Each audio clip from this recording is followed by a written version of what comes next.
Mess with minors in my job? Say goodbye to yours and your boyfriend. Alright, circa 2014, I worked for a large movie theater chain in a small Midwestern city. Job was pretty awesome outside of the shit pay, and essentially no way to move up. I like to think I am good at my job, and I try my hardest no matter where I work. In this particular situation, I was one of the most tenured employees at the theater, save for two other folks who had worked there part-time on the side and had full-time jobs elsewhere. So for the sake of this story, I need to tell you about Jane, not actual name. Jane started working for the theater 2 months before me. They worked elsewhere as a supervisor and was looking to move up at the theater. Right after I started, one of the managers left to work at a different theater and the supervisor moved up. We had two managers, one general manager, basically the highest level at the theater, and a supervisor, which is a manager in training. This is important. Jane somehow got the supervisor position, even though there was another person who essentially was promised the position due to their continued service at the theater for almost 8 years. There were rumors about Jane sleeping with the GM when she started, and this situation got them going again. I didn't care too much because why would I am but a lowly peon in the corporate machine. Anyways, Jane moved up, and the tenured crew member left the company because they got screwed over. Once Jane moved up, we had a whole meeting about her moving up and how the theater focuses on professionalism and ensuring no favoritism was happening, specifically referencing how normal crew members shouldn't fraternize outside of work with management. Jane didn't really listen to that though. She continued to hang out with the crew members who were mostly underage and would do various things like go drinking with minors, taking them to bars and buying them drinks, or simply buying alcohol at a store and letting them drink at her house. I honestly have no issue with the drinking at home deal, just adding context, as well smoke weed with them and post pictures on Instagram. Oh yeah, I forgot to mention Jane had a secret Instagram where they would post pictures of themselves with their friends from the theater. They chose Instagram because none of their family or their boyfriend used Instagram and no one would know, right? Even more damning was her relationship with a 19-year-old that worked at the theater. She had a boyfriend who had been with her for years and honestly supported her for all intents and purposes. Not only did she have a 19-year-old side piece, but also was messing around with a 17-year-old. I even caught them messing around in the break room one time. She essentially threatened me with my job if I told anyone. Honestly, she could have just told me to please be quiet, and I would have just judged her silently. Fast forward about a year or so, and another one of the managers left for a new job. Jane obviously moved up, and someone else took the supervisor position. Now, I won't go into too much detail, but despite my tenure and performance, I was looked over for the promotion. A newer crew member who was really good friends with Jane got the position over me. This was confirmed by the other manager, who let me know that Jane was definitely in good with the GM, who ultimately made the final decision. That being said, I was beginning to sour and making minimum wage for years at a job that couldn't give a shit about my efforts and continued performance. That being said, I was preparing for an exit.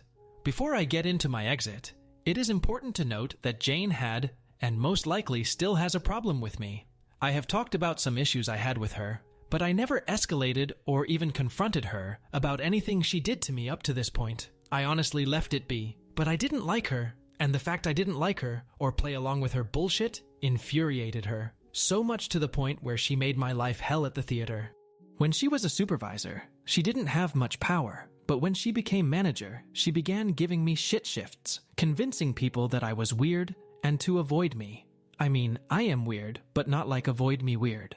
Threatening me physically, threatening my job. Her and her gang of misfit assholes also slashed my tires. I have no solid proof, but my car was parked in the employee lot. And you know, only employees can get in. Beyond that, she also made fun of my girlfriend, my now wife, for having an invisible illness, MS. She would make her life hell because she had a disability and had some minor limitations. Add together all of this, plus my GF went off to college, plus getting looked over for the promotion. Suffice it to say, I found a new job. I had a few close friends at the theater, including my now wife who I met while working there. Silver lining, right? I had let a few of them know about the new job, but told them to keep it on the DL since it was still 2 weeks away. I had put my 2 weeks in with the GM and asked that he also keep it on the DL since Jane and her posse would fuck with me. I told him that I wanted to tell everyone myself, so it kept him quiet. Now, the important thing about my new job is that it essentially paid me double my wages from the theater. All of my friends were stoked for me. I was taking a job that would also have me making more than the managers at the theater, but also a job that put me on a better track in life. That being said, with Jane and I butting heads on multiple occasions, and her track record of messing with me, she decided to get one last attack on me. She started a rumor that I was just going to call out on all of my shifts the 2 weeks before my new job started. With her last act of revenge in motion, the GM approached me and let me know that he wouldn't be scheduling me the last 2 weeks. I tried to explain to him that the rumors were bullshit, that I needed to work because it would be my only source of income. I told him that Jane started the rumor, and I started to tell him all of the other stuff as well. He of course didn't believe me and told me that Jane wouldn't do what I was saying she would do. So it was her word versus mine. I contacted my new job, who let me know that my start date was firm and that their budget wouldn't allow me to start until 2 weeks later as originally planned. Now here I am, essentially jobless for 2 weeks. Now I was upset, but I was also lucky. I was still living with family and didn't have to pay rent, so I sucked it up and essentially told myself that I would just take a forced 2-week vacation. But Jane didn't stop there. She escalated again by having one of her cronies call my new job and tell them that I got fired. I was luckily able to talk down my new boss by letting him know that this wasn't the case, that I put my 2 weeks in and everything else. But that was the last straw. I left my last day at the theater, and while it was sad and I was upset that I wouldn't be able to work out the last 2 weeks of my job that I had for years, I was focused and determined on revenge. Rule #1 of living a secret life and having a secret Instagram is not add everybody and their mother to the page. I had a friend of a friend who also didn't care for Jane. Let's call them Joe. Joe and I had gone to high school together and briefly worked at the theater together. He and Jane were part of the same group at the theater until they had a small falling out. Nothing crazy, but he wasn't exactly happy with her. I talked to Joe, and we discussed my issues with Jane over some lunch that I bought for him. Food is the key to all revenge plots.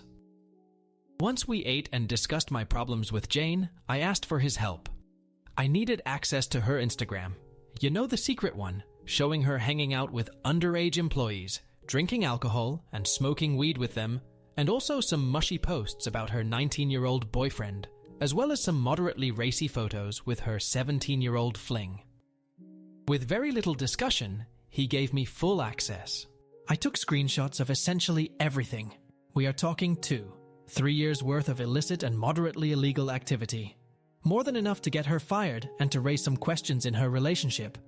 I took the screenshots and I printed them on the most high-quality paper material that CVS had to offer.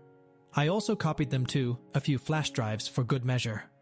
I purchased 2 yellow padded envelopes, can never be too safe, and I filled them both with copies of all of the posts, as well as a flash drive with additional copies. As well, I included a note in each one for the appropriate parties. One of the envelopes was taped to the back door of the theater. There was somewhat of a blind spot, so pulled into the parking lot from the rear and snuck around the corner Mission Impossible style to tape the envelope to the back door.